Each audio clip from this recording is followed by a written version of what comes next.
Ever wondered why in some sentences the subject seems to receive the action instead of doing it? Like in the sentence, "The cake was eaten by John."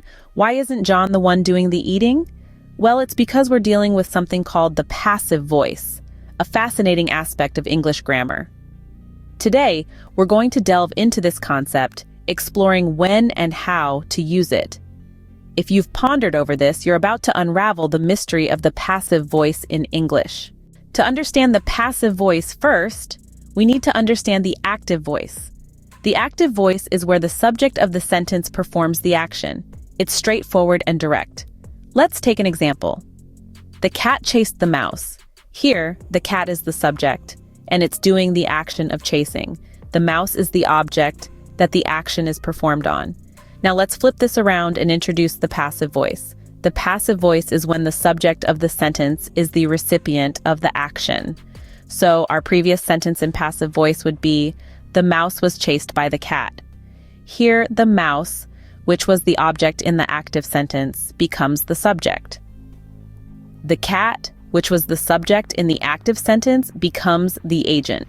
Notice the difference? While the active voice emphasizes who is doing the action, the cat, the passive voice emphasizes the action itself or the receiver of the action, the mouse. Let's take another example. Active, John baked the cake. Passive, the cake was baked by John. Again, in the active sentence, the focus is on John, who's doing the baking.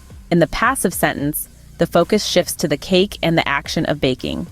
In the passive voice, sometimes we can even omit the agent altogether. For instance, we can say, "The cake was baked." This sentence is still grammatically correct and makes sense, but we don't know who baked the cake. But why would we ever want to use the passive voice, you might wonder? Well, there are several reasons. Sometimes, we might not know who performed the action, or it might not be important. Other times, we might want to emphasize the action or the object. We'll delve into this more in the next scene. So, while the active voice focuses on who is doing the action, the passive voice focuses on the action itself, or the receiver of the action. Now that we've got a grasp on what passive voice is, let's delve into when it's best to use it. There are certain situations where using passive voice is not only acceptable, but preferred. For instance, when the doer of the action is unknown or anonymous.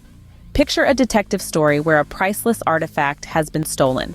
We might say, "The artifact was stolen," because we don't know who the thief is. Another situation where passive voice shines is when the doer is unimportant or irrelevant. Consider a scientific report where the process is more significant than the people carrying it out. We could say, "The experiment was conducted," focusing on the action rather than the scientists. Passive voice can also be used to highlight the receiver of the action.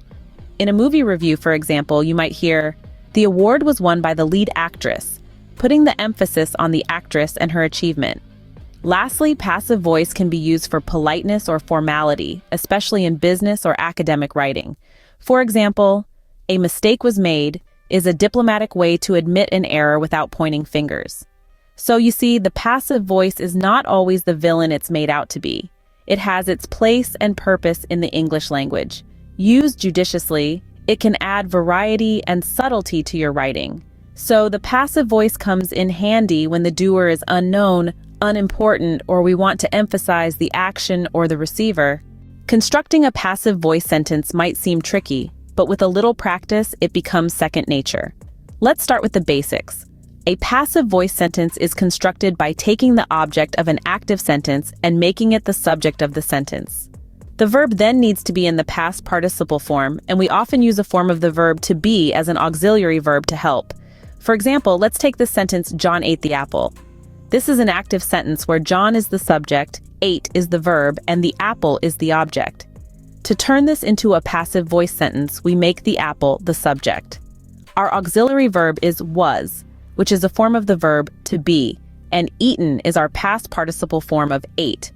So our passive sentence becomes, "The apple was eaten." But what about by whom? In passive sentences, the doer of the action can often be left out if it's not important or already understood. But when needed, we can add it at the end of the sentence using by. So we could say, "The apple was eaten by John." Remember, passive voice is all about shifting the focus from the doer of the action to the action itself or its receiver. So, instead of emphasizing John, we're now putting the spotlight on the apple. And voila, you've just turned an active sentence into a passive one. It's all about switching the focus. Let's quickly recap what we've learned about the passive voice. It's a way of constructing sentences where the subject is acted upon rather than doing the action. It's perfect when the doer is unknown, unimportant, or you want to add emphasis on the action itself. To form it, you use the verb to be plus the past participle of the main verb.